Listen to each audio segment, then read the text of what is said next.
같이 일어나 주님의 성령 부르시며 하나님 앞에 나아갑니다.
하나님은 영이시니 예배하는 자가 영과 진리로 예배할지니라.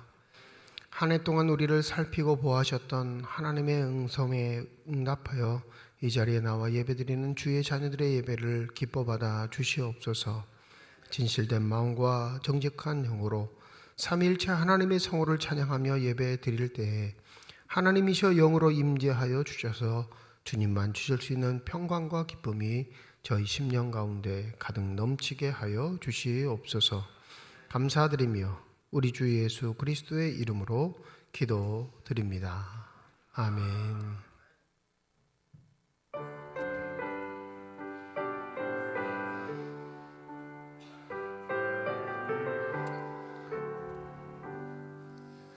지난 일의 동안에 예수 인도했으니 주의 전에 모여서 감사 찬송합니다. 가장 복된 이날은 하늘 안식표로다. 가장 복된 이날은 하늘 안식표로다. 주의 공로 힘입어 은혜 주신 빌때에 화목하게 하시고 죄를 벗겨주소서. 세상 걱정 버리고 은혜 받게 하소서. 세상 걱정 버리고 은혜 받게 하소서. 하나님의 이름 찬송하러 왔으니 모임 중에 계시고 영광 나타내소서. 기쁜 하늘 잔치에 참여하게 하소서. 기쁜 하늘 잔치에 참여하게 하소서. 주의 기쁜 복음을 모두 듣게 하시고 주의 은혜 베풀어 위로하여 주소서.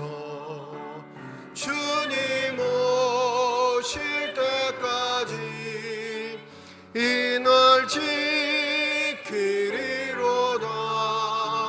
주님 오실 때까지 이 날 지키리로다.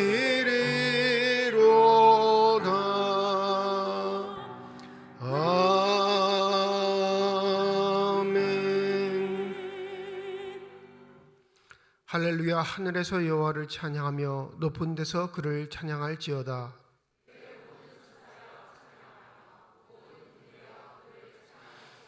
해와 달아 그를 찬양하며 밝은 별들아 다 그를 찬양할지어다.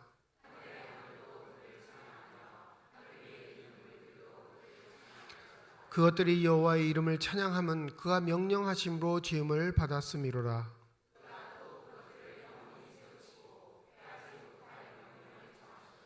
여호와의 이름을 찬양할지어다. 그의 이름이 홀로 높으시며 그의 영광이 땅과 하늘 위에 뛰어나심이로다.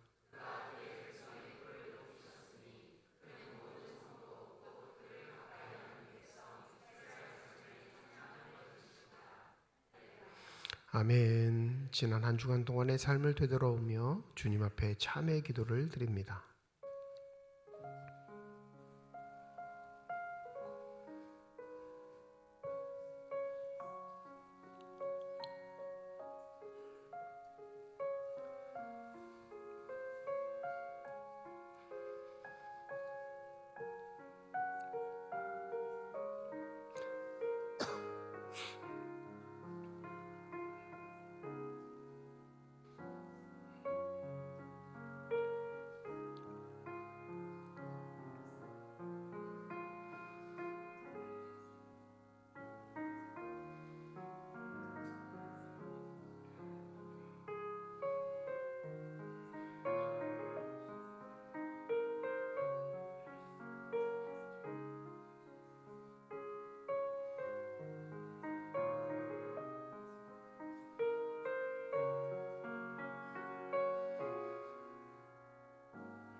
만일 우리가 우리 죄를 자백하면 그는 미쁘시고 로우사 우리 죄를 사하시며 우리를 모든 불의에서 깨끗하게 하실 것이라. 나는 전능하신 아버지 하나님 전지의 창조주를 믿습니다. 나는 그의 유일하신 아들 우리 주 예수 그리스도를 믿습니다.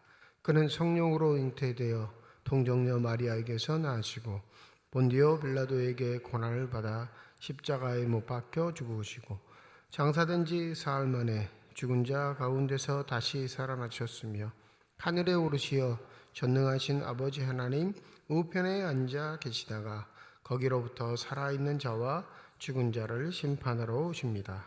나는 성령을 믿으며 거룩한 공교회와 성도의 교제와 죄를 용서받는 것과 몸의 부활과 영생을 믿습니다. 아멘.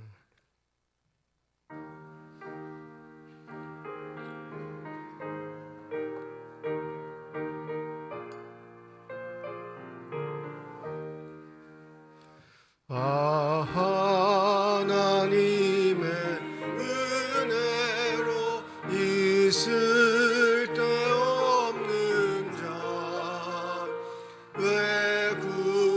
약속하여 주는지 난 알 수 없도다. 내가 믿고 또 의지함은 내 모든 형편 하시는 주님 늘 보호해 주실 것을 나는 확실히 아네.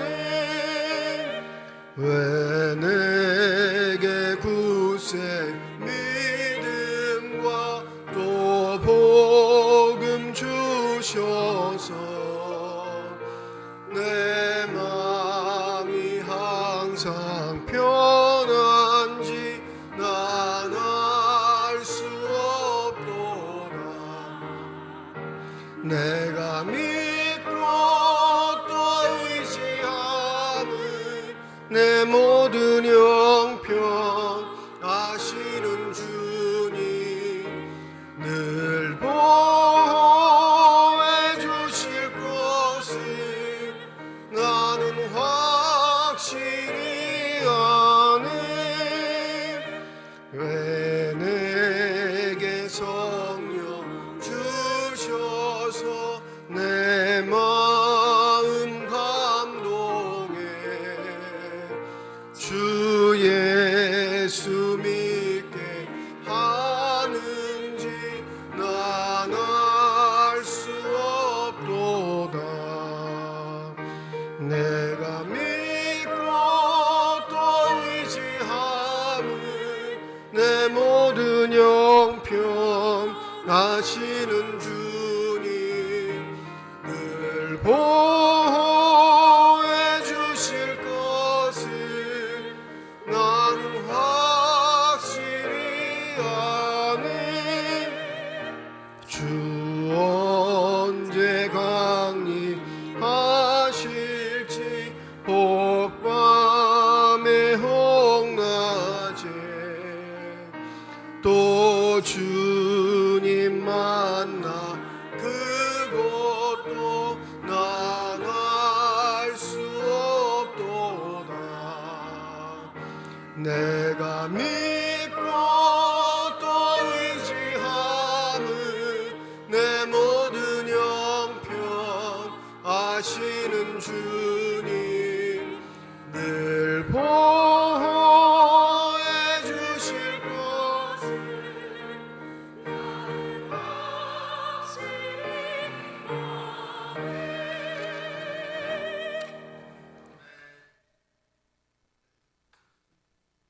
사랑과 은혜가 충만하신 하나님, 크신 은혜와 사랑 안에서 올해의 마지막 예배를 드릴 수 있도록 인도하시니 감사를 드립니다. 세상의 여러 사건 속에서도 하나님의 은혜로 큰 어려움 없이 지내게 하시고, 비록 문제가 있었고 높은 산들이 우리 앞을 막았으나 그때마다 하나님께서 걸림돌을 제거해 주심을 감사합니다. 또한 저희의 삶을 돌아보건대 너무나 큰 제약 속에 살고 있음을 고백합니다. 주님의 나라와 의를 구하기보다는 오늘의 현실에 파묻혀 먹고 마시는 일에만 분주하였으며, 이웃을 내 몸같이 사랑하고 하나님 섬기기를 다하여 함에도 불구하고 자신의 유익을 추구하고 물질을 탐하였으며 명예와 권세 속에 사로잡혀 살아왔음을 고백합니다. 사랑의 하나님, 우리의 허물을 이 시간 성령의 뜨거운 역사로 태워주시사 새 마음과 새 옷으로 단장하게 하시어 주님이 기뻐하시는 성품의 사람으로 새롭게 하여 주시옵소서. 바로 엊그제 시작한 것 같은 이 한 해가 벌써 마지막 날을 맞이했습니다. 이런 세월의 흐름 속에서도 주님의 말씀을 붙잡고 살아가는 저희들이 되게 하여 주시옵소서. 올 한 해에는 부족하고 여린 믿음으로 살았을지라도 새해에는 말씀의 소망을 가지고 굳센 믿음으로 살아가게 하시옵소서. 하루하루 생활하면서 주님의 은혜를 생각하게 하시고 주님께서 주시는 힘과 능력으로 살아가게 하여 주시옵고, 하나님과 늘 동행하며 주님이 기뻐하시는 삶을 살도록 인도해 주시옵소서. 사랑의 하나님, 이 시간 예배의 소중함을 알게 하여 주시옵소서. 주님의 말씀 안에서 주님께서 주신 귀한 사명을 감당하는 이들로 되게 하여 주사, 위치와 거리가 아닌 가장 낮은 곳에서 행하신 주님의 모습을 닮아가는 주님 보시기에 합당한 모습으로 칭찬받는 주님의 자녀가 되게 하여 주시옵소서. 능력의 하나님, 세계 각지에서 전쟁의 소문이 사라지고 이 땅에서도 참된 평화가 임하게 하시옵고, 어려운 가운데 있는 이 나라가 경제적으로 회복하게 하시옵고 또한 정치적으로 안정될 수 있도록 함께하여 주시옵소서. 올해 우리 교회가 새해에는 섬김의 사람, 섬기는 교회라는 비전을 전함에 있어 온 마음과 정성을 다하여 섬길 때 주님의 역사가 나타날 줄 믿습니다. 능력의 하나님, 우리 교회를 지켜주시고 험난한 세상 가운데 구원의 방주로 인도하여 주시옵소서. 이 시간 말씀을 전하시는 담임 목사님을 붙들어 주시옵고 말씀에 순종하는 백성으로 살게 하시옵고 말씀이 먼저 되어 섬기는 성도가 되기를 간절히 바라오며 우리를 위해 죽으시고 부활하신 예수 그리스도의 이름으로 기도드렸습니다.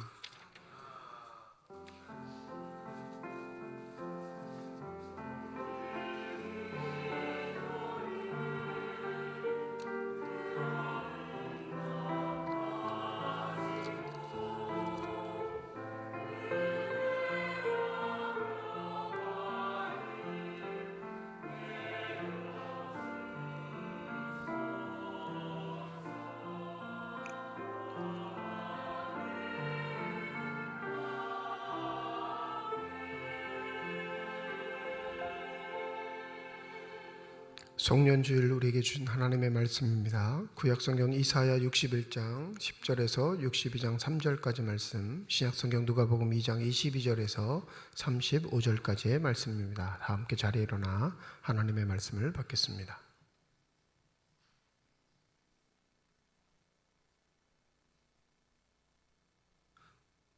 오늘 우리에게 주시는 하나님의 말씀입니다.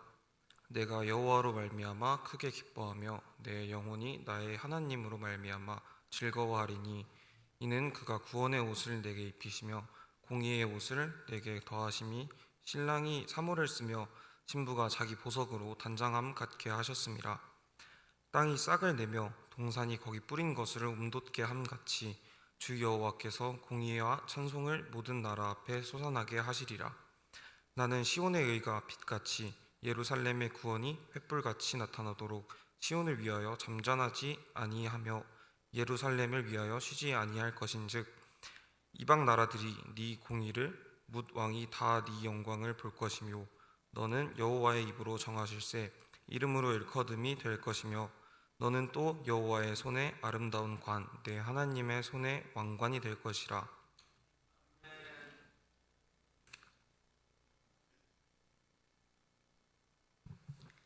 모세의 법대로 정결 예식의 날이 참에 아기를 데리고 예루살렘으로 올라가니 이는 주의 율법에 쓴 바 첫 해 처음 난 남자마다 주의 거룩한 자라 하리라 한 대로 아기를 주께 드리고 또 주의 율법에 말씀하신 대로 산 비둘기 한 쌍이나 혹은 어린 집 비둘기 둘로 제사하려 함이더라. 예루살렘에 시므온이라 하는 사람이 있으니 이 사람은 의롭고 경건하여 이스라엘의 위로를 기다리는 자라. 성령이 그 위에 계시더라. 그가 주의 그리스도를 보기 전에는 죽지 아니라 하는 성령의 지시를 받았더니 성령의 감동으로 성전에 들어가매 마침 부모가 율법의 관례대로 행하고자 하여 그 아기 예수를 데리고 오는지라. 시므온이 아기를 안고 하나님을 찬송하여 이르되 주제여 이제는 말씀하신 대로 종을 평안히 놓아주시는 도다. 내 눈이 주의 구원을 보았사오니 이는 만민 앞에 예비하신 것이요 이방을 비추는 빛이요 주의 백성 이스라엘의 영광이니이다 하니 그의 부모가 그에 대한 말들을 놀랍게 여기더라. 시므온이 그들에게 축복하고 그의 어머니 마리아에게 말하여 이르되 보라 이는 이스라엘 중 많은 사람을 패하거나 흥하게 하며 비방을 받는 표적이 되기 위하여 세움을 받았고 또 칼이 내 마음을 찌르듯 하리니 이는 여러 사람의 마음의 생각을 드러내려 함이니라 하더라. 하나님께서 이 말씀을 통하여 우리에게 은혜 주시기를 원합니다. 아멘.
아멘. 기도하겠습니다. 이 시간 우리들의 눈을 열어주시사 주의 형상 바라보게 하여 주시옵시고 우리들의 귀를 열어주셔서 주 음성 듣게 하여 주시옵소서. 닫혀진 우리의 심령의 문이 성령의 은혜 가운데 활짝 열려지게 하여 주셔서 하나님 아버지 마음속에 품고 계시는 기쁨과 평안과 만족이 넘치는 복된 시간이 되게 하여 주시옵소서. 감사드리며 우리 주 예수 그리스도의 이름으로 기도드립니다. 아멘. 험악한 시절을 살았던 부모의 세대만큼 그 자녀들의 세대도 역시 그 험악한 세월에 대한 반영들이 반드시 나타나게 되어 있습니다. 우리나라의 역사를 봐더라도 그렇죠. 일제강점기 시기뿐만 아니라 한국전쟁을 지나쳤던 부모님들이 자녀 교육을 할 때마다 늘 강조하던 말이 있는데 앞서지도 말고 뒤처지지도 말라라는 얘기입니다. 저도 저희 어머니한테 굉장히 많이 그 얘기 들었어요. 맨 앞에 서지도 말고 맨 뒤에도 서지 마. 어디쯤 서라는 거예요? 중간. 이것저것 눈치 잘 살펴서 살아남는 게 생존이 목적인 세대를 살아왔기에 자녀들에게 그렇게 이야기해 줄 수밖에 없었던 시대. 근데 그게 이야기로 끝나는 게 아니라 가치관, 세계관이 돼버려요. 내 자녀가 맨 앞에 서는 게 기쁘기는 한데 늘 언제나 그게 기쁜 것만 아니라 불안을 야기시킵니다. 저러다가 또 맨 뒤처진 건 마음 쓰리고 아프기도 한데 또 저러다가 상처를 받아가는 이 마음속에 황망함들이 존재하게 되지요. 그래서 아이의 태어남은 큰 축복임에도 불구하고 아픈 역사를 가진 민족일수록 그 아이의 태어남은 불안을 야기시킬 수밖에 없는 요소도 되긴 합니다. 예수의 탄생은 이미 예고되었던 천사를 통해 이 마리아에게 전해졌을 뿐만 아니라 요셉에게도 알려졌고 그의 탄생과 시작으로부터 동방에 있는 박사들까지 찾아오는 어마어마한 사건이 되어버렸음은 우리가 너무나 잘 알고 있습니다. 그럼 한번 생각해 보세요. 압제의 시대를 살고 있었던 젊은 부부예요. 10대, 아직 철들지 않은. 그러면 그들이 갖고 있는 기대와 소망이라는 게 얼마나 클까요? 그것도 자신들이 헛꿈 꾸는 게 아니라 이미 하나님을 통해 천사가 예고해 준 구원자가 되실 것이다. 왕이 되실 것이다. 대단한 인물이 되실 것이고 그를 통해 모든 나라들은 기뻐하게 될 것이다. 라는 이 예고를 받은 아들을 바라보는 부모의 심정. 불안한 세상을 살지만 목숨이 경각에 달린 세상을 살지만 그 아이는 그들에게 꿈과 비전이었을 것입니다. 평범하지 않는 탄생, 그 비상함이 오히려 경악스럽기까지 한 기사가 바로 누가복음인데 누가복음은 예수가 태어나자마자 구유에 누우셨고 뿐만 아니라 누가 찾아온다고 하냐면 목자들이 찾아온다고 얘기를 해요. 유대의 전통에 따르면 고귀한 신분에 있는 자, 구별된 자, 거룩한 자, 큰 힘을 가진 자는 절대 접촉할 수 없는 속성을 지닙니다. 그러니까 함부로 누구나 만날 수 있는 건 아닌 거예요. 근데 누가복음은 과감하게 그 예수를 최초로 경배한 사람들이 누구라고 번역하냐면 목자들이라고 해요. 여러분, 유대 사회에서 목자는 천대받는, 어느 정도였냐면 이들은 성전에도 갈 수 없는 존재들이었습니다. 부정한 사람들이었거든요. 그래서 이들은 마을 사람들과 어울리는 게 아니라요, 들판에서 먹고 자요. 창고 같은 걸 지어놓고 24시간 양을 지키는 게 자신들의 사명이고 그러다 죽는 거예요. 근데 성경을 이리저리 조합해보면 예수 태어나심의 최초의 소식을 듣고 최초로 경배한 자들은 누구예요? 목자들이에요. 가장 존귀하고 거룩한 분을 가장 더러운 사람들이 만났다라는 이야기를 누가는 증언합니다. 그러니까 누가복음을 읽는 자들은 충격적일 수밖에 없는 거예요. 예수를 고귀한 분, 믿음의 주, 하나님의 아들, 우리에게 구원을 선사하시는 분이라고 믿고 확신하는 모든 사람들이 누가복음을 읽을 때 충격을 받은 건 목자들의 방문입니다. 탄생은 비범했는데 그 탄생의 비범한 만큼이나 그를 경배하는 방식도 충격적이기에 예수의 일생은 만만치 않겠구나라고 생각할 수밖에 없는데 오늘 누가복음 2장 이 중간 부분에 단락에 있는 본문은 우리의 기대를 무너뜨려 버립니다. 비범한 인생, 대단한 인생으로 태어난 이 삶의 모습 속에 비범함은 전혀 없고요. 아주 평범하게 그지없는, 또 너무나 우리를 실망스럽게 하는 율법의 얽매인 삶의 모습들이 오늘 본문에 드러납니다. 오늘 35절까지 읽었지만 마지막 단락까지 다 포함하면 전체 이 한 단락에서 가장 눈에 두드러진 단어가 뭐냐면 율법을 따라, 이 말씀이에요. 모세의 법대로, 율법의 말씀대로.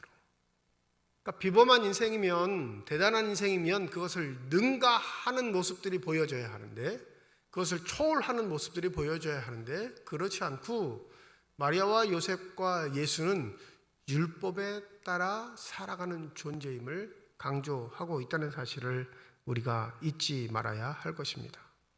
탄생은 의리의리했는데 그 소문과 소동은 되게 컸는데, 오히려 그 영화부터 어린아이에 이르기까지의 시기를 나타내고 있는 누가복음은 예수의 삶이 율법을 따라 평범하게, 평범보다 조금 수준이 낮죠. 왜 그러냐면 마리아와 요셉이 정결 예식, 특별히 아이들의 정결 예식을 위해 드리는 예물을 보면 알 수 있어요. 뭘 드려요? 비둘기, 집 비둘기도 없으면 산 비둘기 잡아가지고 제물 드릴 수밖에 없거든요. 그러니까 아주 형편이 낮다라는 걸 은연중에 강조하고 있죠. 그러니까 평범한 수준도 이루지 못하는 수준에 사는 예수의 삶을 노골적으로 우리에게 밝히는 건 하나님이 원하시고 뜻하시는 삶이 비범함 속에만 있는 것은 아님을 우리에게 강조하기 위함입니다. 그래서 22절 보시면 모세의 법대로, 23절에 주의 율법대로, 24절에 주의 율법에 말씀하신 대로, 27절에 보면 율법의 관례대로. 이거 한 번만 써도 돼요, 여러분. 한 단락에 똑같은 단어를 한 번만 써도 그 한 번 쓴 거로 전체 문장을 다 감쌀 수 있는데, 계속 이렇게 반복하는 이유는 뭐예요? 성경을 읽는 모든 초대교회 사람들뿐만 아니라 예수께 기대와 소망을 가지고 있는 모든 사람들이 율법을 능가하고 넘어선 예수의 삶을 바라보고 싶어하는 그 마음을 아시고, 아니, 너희들의 소망과 기대를 채우는 게 예수의 삶의 목적이 아니라 누구의 소망과 기대를 채우는 삶이에요? 하나님 아버지의 기대와 소망을 채우는 삶이어야 함을 우리에게 은연중에 강조하고 있는 겁니다. 25절에 보면 예루살렘에 시므온이라는 사람이 있으니 이 사람은 의롭고 경건하여 이스라엘의 위로를 기다리는 자라. 한 할아버지를 등장시키는데, 여러분, 이 오늘 본문에 등장하는 이 시므온이라는 할아버지, 또 안나라는 할머니는 성경에 여기밖에 안 나와요. 다른 말로 하면 이 사람들 지나가는 사람이에요. 엑스트라. 굳이 이름 쓰지 않아도 아무도 관심 두지 않을 사람. 그냥 평범하게 이를 데 없는 노인들일 뿐이에요. 근데 장수했죠. 뒤에 보면 안나는 84세나 됐다고 했는데, 여러분 2000년 전에 84세면 엄청난 당수입니다. 그런데 이 노인들의 삶을 한번 생각해 보세요. 기대와 소망은 없고 늘 똑같은 일에 대한 반복. 그리고 이 노년이 되었다는 건 뭘 다 겪었다는 거예요? 전쟁의 모든 소용돌이를 다 몸으로 겪었던 사람들. 앞전한 다 받고 처참하게 자신의 삶의 지경이 무너졌던 사람들이 서 있는 곳을 여러분 반드시 기억하셔야 합니다. 오늘 25절 맨 끝자락에 보면 뭐라고 하시죠? 이 사람은 의롭고 경건하여 이스라엘의 위로를 기다리는 자라. 우리 그 다음 절 읽어보죠. 그 다음에 시작. 성령이 그 위에 계시더라.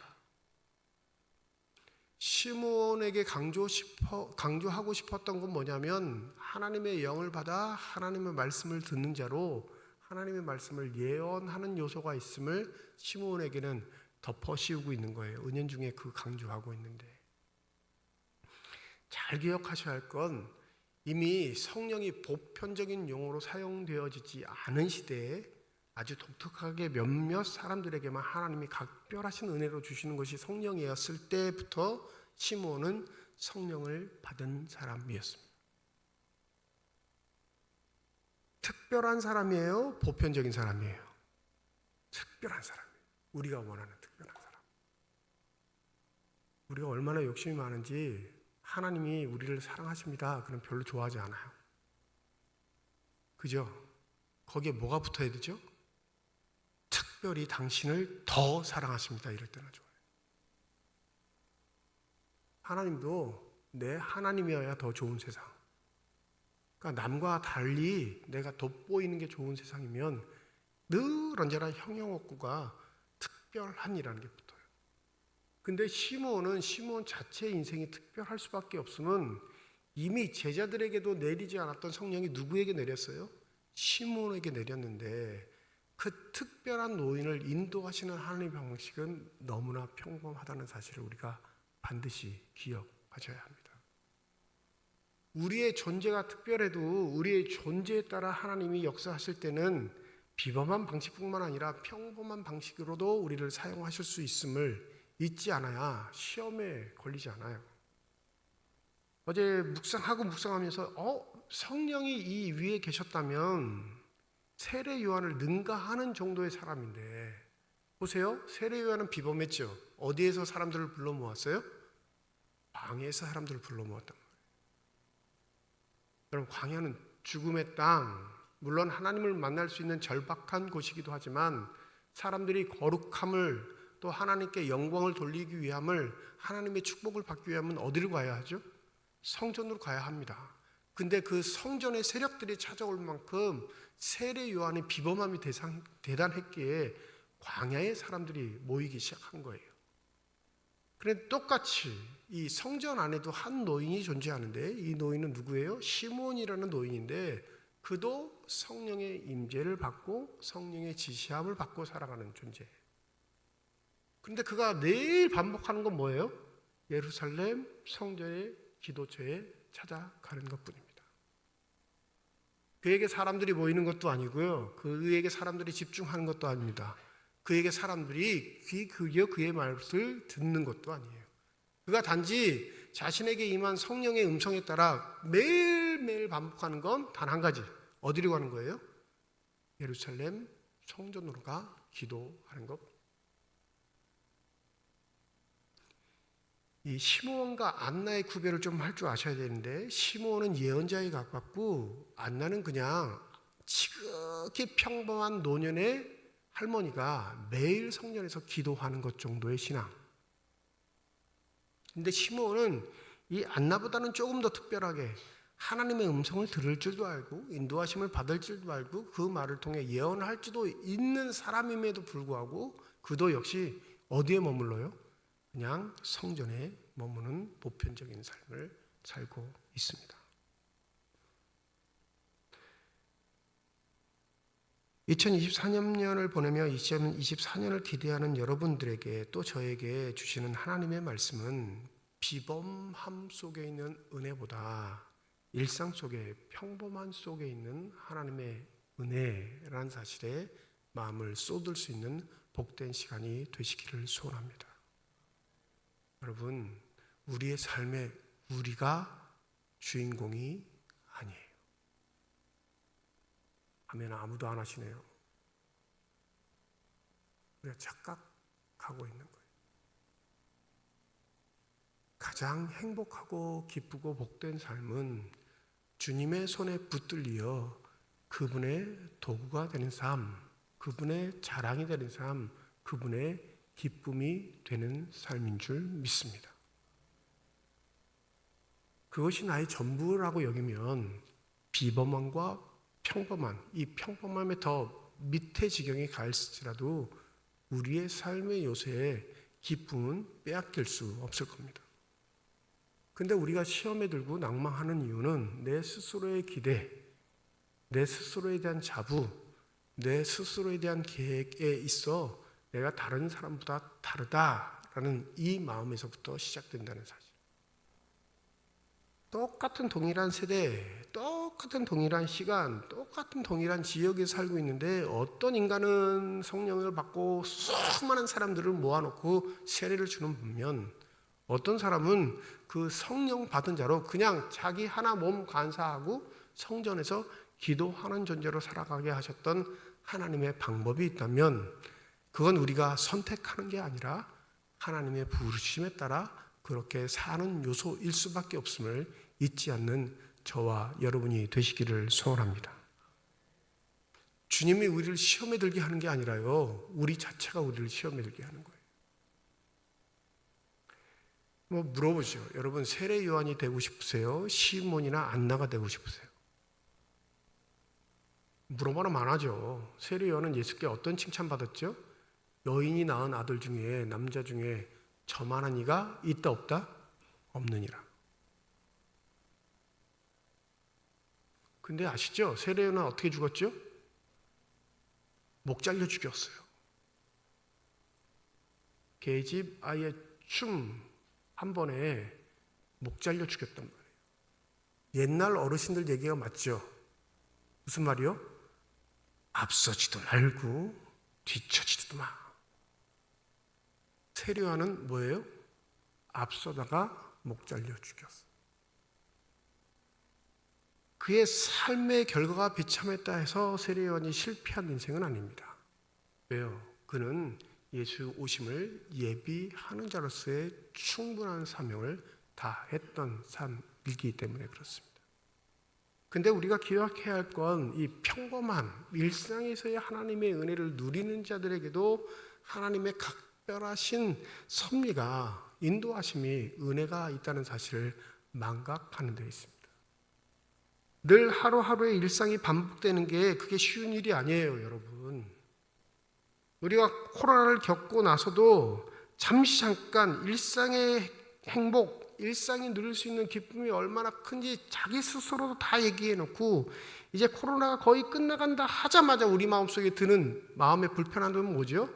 일상의 변화가 없는 내 자신의 삶에 대한 답답함, 내 삶이 더 풍요로워지거나 부유해지지 않는 이 절박한 마음속에 있는 불안함, 이 요소들이 우리가 진정 누려야 할 기쁨들을 다 박탈하고 있다면 우리는 하나님의 뜻 가운데 살아가는 존재가 아닐 것입니다.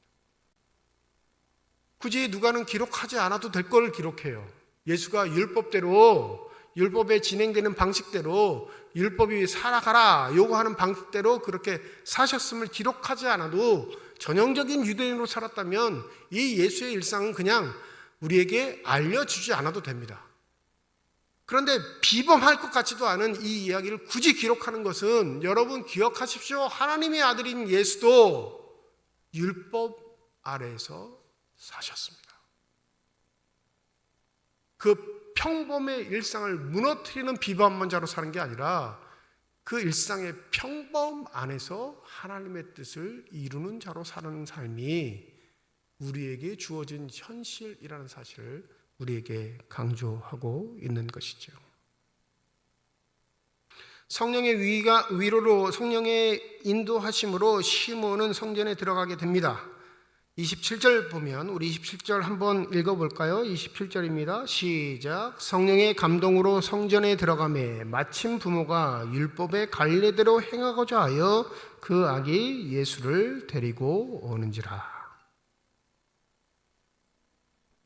이 시몬이 얼마나 특별한지 26절과 27절에는 성령을 연거푸 쓰는데 성령의 지시함을 받아요. 무슨 지시함? 너 예수를 보기 전에 죽지 않을 거야. 근데 예수를 어디서 봐요? 성령이 지시하시는 곳으로 가서 보는데 그곳이 어디예요? 성전이었어요. 여러분 생각해 보세요. 이날 아이를 데리고 정결례를 치르는 사람이 예수의 가족만이었을까요? 아니면 다른 가족도 있었을까요? 당연히 있죠. 전국에서 몰리는데. 그러면 저가 구원자, 저가 하나님의 아들, 저가 하나님께서 택하신 그 사람인 걸 어떻게 분별할 수 있을까요? 성령의 지시가 없으면 불가능해요. 마리아와 요셉이 내가 왕을 낳았다 떠들고 다니겠어요? 예수가 이제 옹알이 하는 예수가 나는 왕이다 하라고 자기가 스스로 떠들겠냐고요. 몰라요. 근데 각별하게 누구의 지시를 받고? 성령의 지시를 받은 자, 그 시몬이 그 아기 예수를 알게 됩니다. 29절부터 32절까지는 그 고백이죠. 찬양입니다. 주제여 이제는 말씀하시는 대로 종을 평안히 놓아 주시는도다.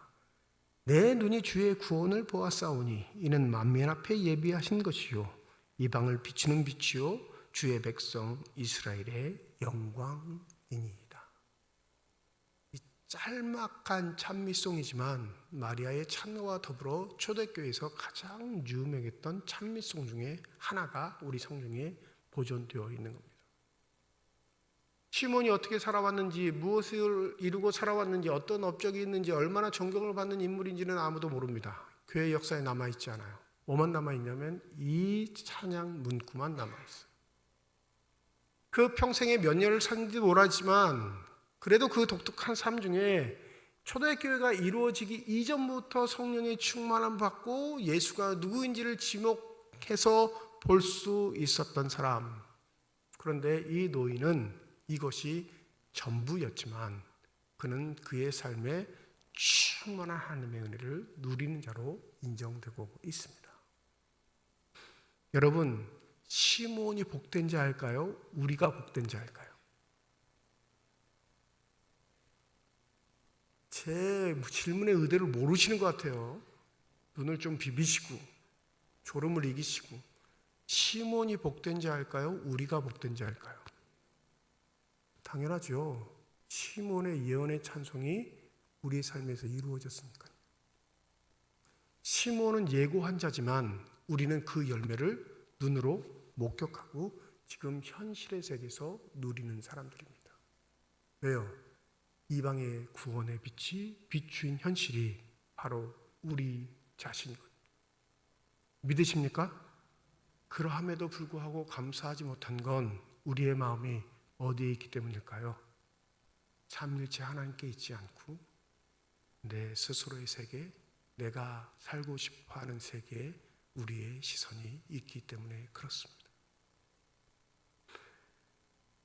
한 남자 노인과 한 여자 여인을 등장시켜 예수의 어린 시절의 이야기를 하는 건 바로 하나님의 은혜의 방식은 우리의 판단을 넘어서시는 하나님의 질서 속에 있음을 우리에게 알려주기 위함입니다. 더불어 그 아이와 함께 살아가야 할 부모에게 던지는 예언의 말씀 34절, 35절 우리 함께 읽어볼까요? 시작. 시몬이 그들에게 축복하고 그의 어머니 마리아에게 말하여 이르되 보라, 이는 이스라엘 중 많은 사람을 패하거나 흥하게 하며 비방을 받는 표적이 되기 위하여 세움을 받았고 또 칼이 내 마음을 찌릿하리니 이는 여러 사람의 마음의 생각을 드러내려 함이라 하더라. 여러분, 이게 그대로 읽으면 이게 축복이에요, 저주예요? 네? 근데 오늘 본문에 뭐라고 하죠? 그들에게 축복하고 그의 어머니에게 말하되. 축복이라고 하면 이렇게 축복해야 될 거 아니에요. 아유, 귀한 손을 난 여인이여, 당신이 축복되면 이 아들을 통해 의리의리한 보상을 받을 뿐만 아니라 걱정 없이 살 것이고 이 아들의 영화로움 때문에 당신은 가장 높은 자로 인정을 받을 겁니다. 이 정도가 돼야 축복 아니에요? 근데 이 아들 때문에 뭘 받는데요? 내 마음이 칼찌름을 당할 거예요. 내 아들의 행태 때문에 많은 비방을 받을 거고 네 아들 때문에 너는 조마조마한 삶을 살 거야. 이게 축복이에요? 그런데 왜 축복이라 할까요? 그 일상을 살아가는 시간 동안 누가 함께 하셔요? 하나님이 함께 하시니까. 예수도 하나님이고 보이지 않는 성부도 하나님이고 보이지 않는 성령도 하나님이신데 그 눈에 보이는 하나님이 너와 함께하는 모든 시간은 임마누엘의 축복이 될 것이다. 단 네가 기대하는 축복이 아니라 하나님이 섭리하시고 이루시고자 하는 그 일들을 믿음 안에 받아들일 때 그거는 축복이 될 것임을 우리에게 말씀하십니다.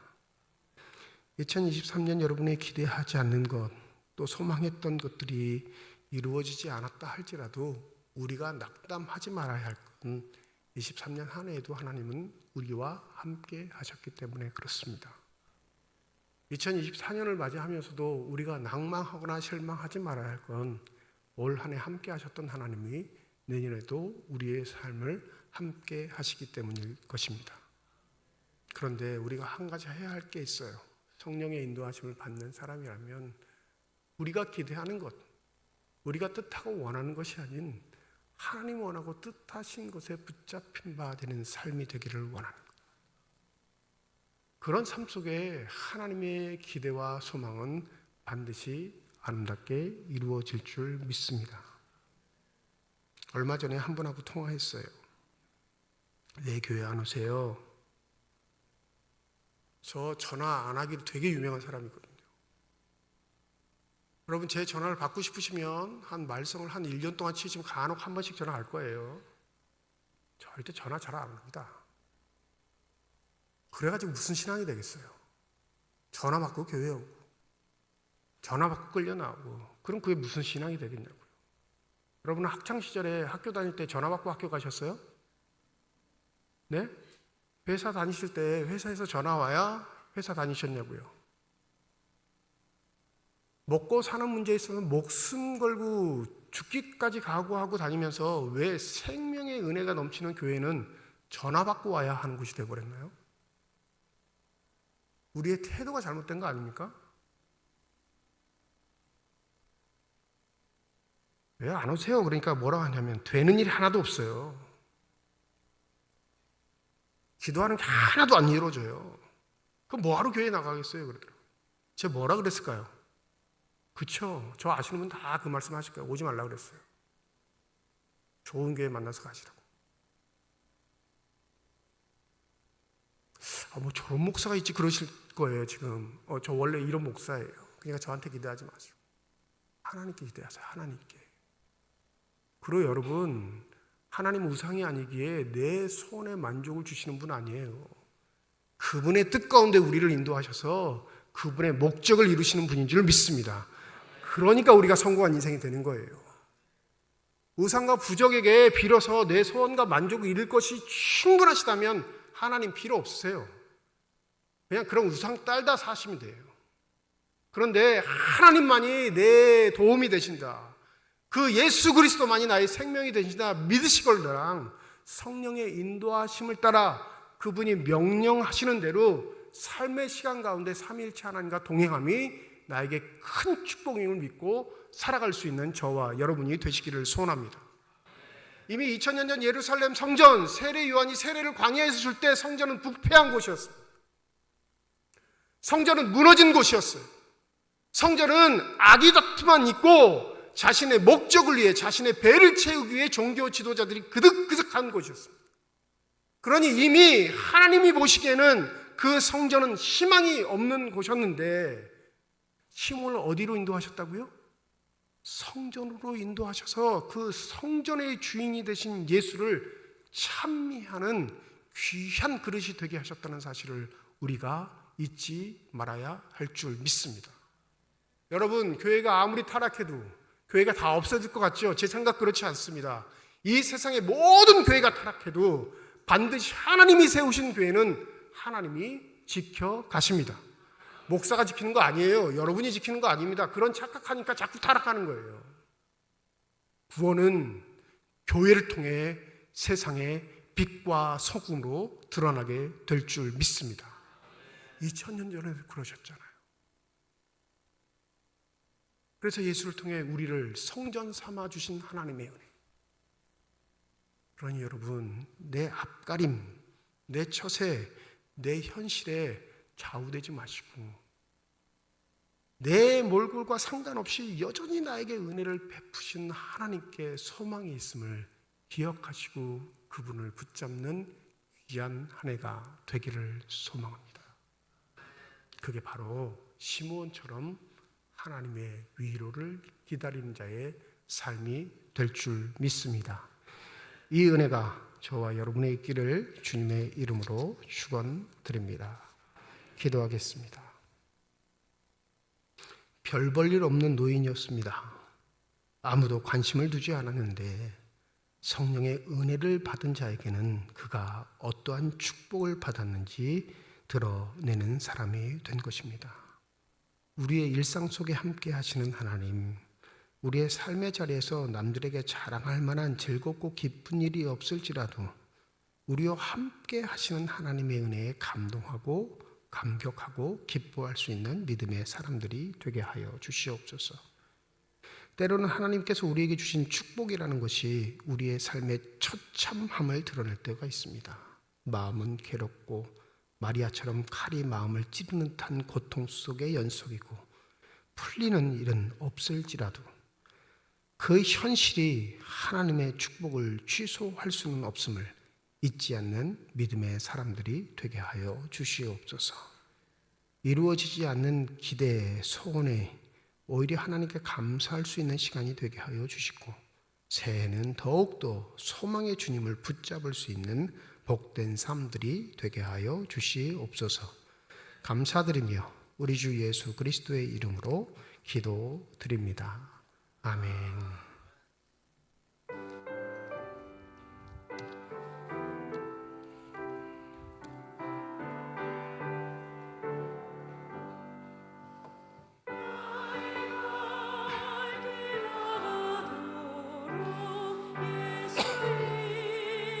노하시니 내 주 안에 있는 긍휼 어찌 의심하리요. 믿음으로 사는 자는 하늘 위로 받겠네. 무슨 일을 만나든지 만사형통하리라. 무슨 일을 만나든지 만사형통하리라. 나의 갈 길 다가도록 예수 인도하시니 그 사랑 어찌 그치 말로 할 수 없도다. 성령 감화 받은 영혼 하늘 날아갈 때에 영영 부를 나의 찬송 예수 인도하셨네. 영영 부를 나의 찬송 예수 인도하셨네.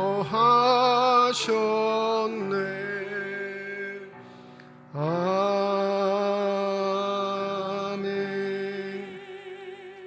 홍정우 장로님 가정에서 윤정일 집사님 가정에서 건축 헌금 드리셨습니다. 하나님 아버지의 은혜와 사랑을 진심으로 감사드립니다. 2023년 한 해를 보내는 마지막 주일날 주의 전에 나와 예배드리게 하여 주시옵시고 나올 때 빈손으로 나오지 아니하고 주 앞에 드릴 수 있는 예물 있게 하심을 감사드립니다. 이 예물이 쓰여지는 곳 하나님의 사랑이 널리 것 되게 하여 주시옵시고 하나님의 이름으로 심겨져 하나님께서 축복하신 대로 아름답고 복된 열매로 많이 맺혀지게 하여 주시옵소서. 예물을 드릴 때 기도의 제목을 담아 드리는 손길과 과정을 주께서 아십니다. 우리의 기도에 응답하시겠다 약속하신 주님, 우리와 함께 하시겠다 약속하신 주님, 우리의 삶의 자리에 찾아오셔서 우리와 함께 하여 주시옵소서. 믿음이 연약하여 때로는 좌절하고 절망하고 주저앉을 때가 있습니다. 우리의 소망과 소원이 너무나 앞서가 하나님의 은혜를 망각하고 우리의 기대만 가지고 신앙생활할 때도 있습니다. 그러할 때라도 긍휼이 많으신 하나님, 우리에게 찾아오셔서 우리를 일으켜 세워주시옵소서. 그리하여 우리가 잊고 있었던 믿음의 길들, 소망의 길들, 구원의 길들로 우직하게 걸어갈 수 있는 선한 사람들이 다 되게 하여 주시옵소서. 때때로 우리의 심령이 영혼이 방황할 때라도 성령의 은혜를 더하여 주셔서 일상 속에 임재하시는 하나님의 은혜로 말미암아 우리를 택하신 하나님의 뜻에 맞게 살아갈 수 있는 복된 삶들만이 되게 하여 주시옵소서. 주의 몸된 교회와 주님의 나라를 위해 수고하는 많은 일꾼들이 있습니다. 한 해 동안 보이는 곳에서 보이지 않는 곳에 수고한 저들을 축복하여 주시사 항상 성령의 충만함을 통해 한결같게 하시고 우직하게 하시고 주님을 바라볼 수 있는 신실한 사람들이 되게 하여 주시옵소서. 저들에게 허락하신 축복이 저들 삶과 가정과 일터 가운데 가득 넘치게 하여 주시옵시고 어디에서 무엇을 하든지 간에 하나님의 자녀임이 긍지이며 자랑인 귀한 삶들이 되게 하여 주시옵소서. 임마누엘 찬양대를 비롯한 예배위원들과 교회학교 교사를 비롯한 모든 재직회 부서들을 축복하여 주실 때 저들의 헌신과 수고로 인하여 교회가 든든히 서가는 것이 아니라 하나님의 은혜로 말미암아 든든히 서가고 있음을 고백할 수 있는 진실한 사람들이 되게 하여 주시옵소서. 병상에 누워있는 환우들, 또 그 환우들을 간절한 마음으로 돌보는 가족들을 기억하여 주시고 위로의 하나님, 그들을 위로하여 주시옵시고 그 치유의 손길로 안수하여 주셔서 새해는 병 때문에 고통당하지 않고 강건해지고 더욱더 건강해져서 주를 찬양하기에 부족함이 없는 신실한 삶들이 되게 하여 주시옵소서. 우리에게 허락하신 귀한 자녀들이 있습니다. 믿음의 아들, 딸들 삶의 길을 축복하실 때 그들의 삶의 지경을 넓혀 주시옵시고 늘 언제나 그들의 시선은 주님께만 향할 수 있는 복된 삶들이 되게 하여 주시옵소서. 타지에서 일하고 있는 자녀들, 공부하고 있는 자녀들, 군에 가 있는 자녀들, 해외에 있는 자녀들까지 주님 돌보시고 지켜주셔서 주님 쓰시고자 할 때 언제든지 아멘하며 순종할 수 있는 신실한 주님의 자녀들이 되게 하여 주시옵소서. 감사드리며 우리 주 예수 그리스도의 이름으로 기도드립니다. 아멘. 우리 함께 인사하겠습니다. 하나님의 축복이 여러분과 함께. 네, 감사합니다. 옆에 분과 인사하시죠. 하나님의 축복이 옆에 계신 분과 함께. 네, 오늘 송년 주일로 지키는 주일이고요. 1부, 2부 예배로 드립니다. 우리 2부 예배 시에는 교회학교 등반식이 있고 우리 1, 2부 시 예배 시 연말 시상 하도록 하겠습니다. 1부 예배는 마지막 순서에 우리 연말 시상 하겠습니다. 오늘 성구 영신 예배 저녁 11시 30분 본당에서 모입니다. 오늘 주보에 보면 이렇게 기도 카드 하나하고 감사원금 목도를 넣어드렸는데 이 감사원금은요 오늘 저녁에 성구 영신 예배 오셔서 내셔도 되고 다음 주 신년 감사 예배 때 내셔도 됩니다. 그건 선택하시면 되고요. 이 기도 카드는 꼭 작성하셔서 여러분 오시면 저 로비에 보이지 않게 박스를 만들어 놓을 테니까 누구에게 전달하지 마시고 그 박스에 자유롭게 넣으시면 그 박스 전체가 교육자들에게 와가지고 정리돼서 교육자들만 여러분들 기도 제목 볼 수 있게 그렇게 하겠습니다. 어떤 기도 제목이든지 상관없습니다. 이거 제발 부탁인데 저한테 와서 기도 제목 묻지 마세요. 목사님 뭐라고 적어요? 내 기도 제목 적는 거 아니잖아요. 본인 기도 제목이니까 그냥 알아서 적으시면 돼요. 뭐든지 괜찮아요. 상관없습니다. 이런 기도 제목을 적어서 욕하지 않습니다. 그냥 적으시면 돼요. 작년에 일부러 안 한 게 뭐냐면 반응들이 없으시더라고요. 기도 안 하실 건가 보다. 그래서 작년에 일부러 안 했습니다. 한 해 또 안 하니까 또 왜 안 하냐고 항의하시는 분이 있어서 합니다. 꼭 기도 제목 적으셔서 1월 달까지 받겠습니다. 1월 달까지 받을 테니까 충분히 기도하시고 적으셔도 되고 생각나신 거 적으셔도 됩니다. 오늘 성구 영신 예배 오실 때부터 제출하시면 되겠습니다. 다음 주일 신년 주일로 지키는 주일이고요. 1부, 2부 예배로 드리고 오후 찬양 예배로 모이도록 하겠습니다. 또 다음 주일 1부, 2부 예배 시에는 신년 주일을 맞이해서 성찬 예식이 있습니다. 한 주일 동안 성찬 예식에 부끄럽지 않도록 기도로 준비해 주시면 감사하겠습니다. 2024년 새해 전교인 특별 새벽기도회가 2일 화요일부터 6일 토요일까지 새벽 5시 본당에서 모입니다. 1월 1일은 송구 영신 예배로 관계로 새벽기도회도 없고 교회가 문을 닫습니다. 그래서 화요일부터 토요일까지, 원래 저희가 보통 금요일까지 새벽 예배 하는데 이번만 토요일까지 진행하게 됐습니다. 그래서 2일, 3일, 4일, 5일, 6일 여러분 일정표를 보시면 기도와 특송 순서가 정해져 있습니다.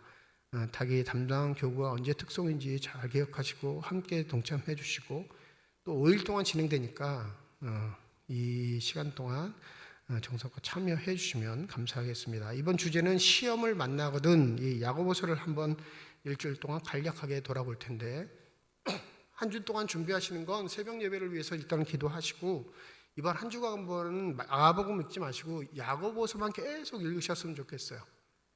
네. 이번 주부터 한 주간 동안은 마가복음 읽으신 분은 쓰시는 분 다 멈추시고 계속 야고보서만 읽으시고 준비하고 오시면 반드시 하나님께서 예비하신 은혜의 기도의 응답들이 있는 줄 믿습니다. 2024년 새 전교인 새벽 기도회에 우리 가족들과 함께 참여해 주시면 감사하겠습니다. 2부에는 진행할 텐데요. 2024년 교회학교 등반, 유치부에서 아동부로, 아동부에서 중고등부로, 중고등부에서 청년부로 등반하는 친구들, 이 학생들의 이름을 적어놨습니다. 참조하시면 되겠고, 2024년 구역교재는 마가복음 읽기 쓰기입니다. 사무실에서 구입하시면 되고, 성경책 겉표지가 낡으셔서 수선하기 원하시는 분들은 사무실로 비용 15,000원과 함께 꼭 성경책에 이름을 적으셔야 합니다. 적으셔서 제출해 주시면 되겠습니다. 이것도 한두 더 신청받고 마감하도록 하겠습니다. 강원 동네 신년 감사 예배 및 할애가 1월 4일 오전 11시 속초중앙교회에서 있고요. 삼척시 기독교연합회 신년 조찬 기도회가 똑같은 날 오전 7시 30분 솔비치에서 있습니다. 또 장로님들 대상으로 강원 동네 장로회 신년 할애가 1월 6일 토요일 오전 10시 30분에 강릉교회에서 있습니다. 지난 주간 김용조 안수집사님 별세하셔서 모든 장례를 마쳤습니다. 유족들을 위해서 여러분 기도해 주시면 감사하겠습니다. 이제 연말 시상하도록 하겠습니다. 전도상 대표 우리 김종훈 안수집사님 나오시고요. 올 한 해 마태복음 10번 쓰신 분 계시는데 우리 명미 권사님 앞으로 나오시고, 그다음에 제5기 성경 통독학교 일독 완전히 수료하신 분 계십니다. 수료자 대표 우리 장은숙 권사님. 네, 전달할 때 제가 요거만 한번 잠깐 읽고 전달하도록 하겠습니다. 마태복음 필사패 명미 권사 위의 사람은 2024년 전교인 마태복음 10번 쓰기에서 성실하게 10번을 필사하셨기에 그 수고와 노력을 이 패에 담아서 격려합니다. 2023년 12월 31일 대한예수교 장로회 삼척중앙교회. 세 분께 전달할 때 우리 박수로 격려하시면 되겠습니다.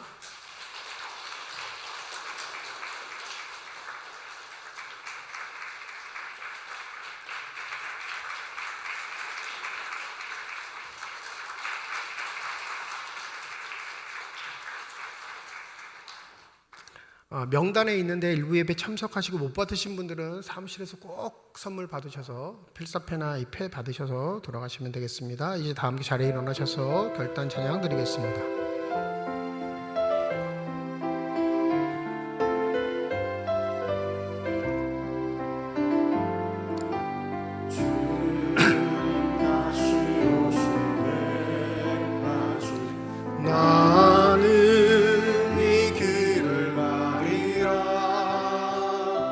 좁은 길 나의 십자가 지고 나의 가는 길 끝에서 나는 주님을 보리라. 영광의 내 주님 나를 맞아주시리. 주님 다시 오실 때까지 나는 일어나 달려가리라. 주의 영광 온 땅 덮을 때 나는 일어나 노래하리. 내 사모하는 주님 온 세상 부주시라. 내 사모하는 주님 영광의 왕이시라. 내 사모하는 주님 온 세상 부주시라. 내 사모하는 주님 영광의 왕이시라. 이제는 우리 주 예수 그리스도의 은혜와 하나님의 사랑과 성령이 교통하시고 내주하시고 역사하시고 충만하심이 주님 앞에 축복받은 자로서 일상에서 하나님의 은혜를 누리며 임마누엘 하나님을 자랑하며 살아가길 소원하는 주님의 거룩한 자녀들, 이들의 가정과 일터와 앞길 위에 이제로부터 영원토록 함께 하시기를 간절히 축원하옵나이다. 아멘.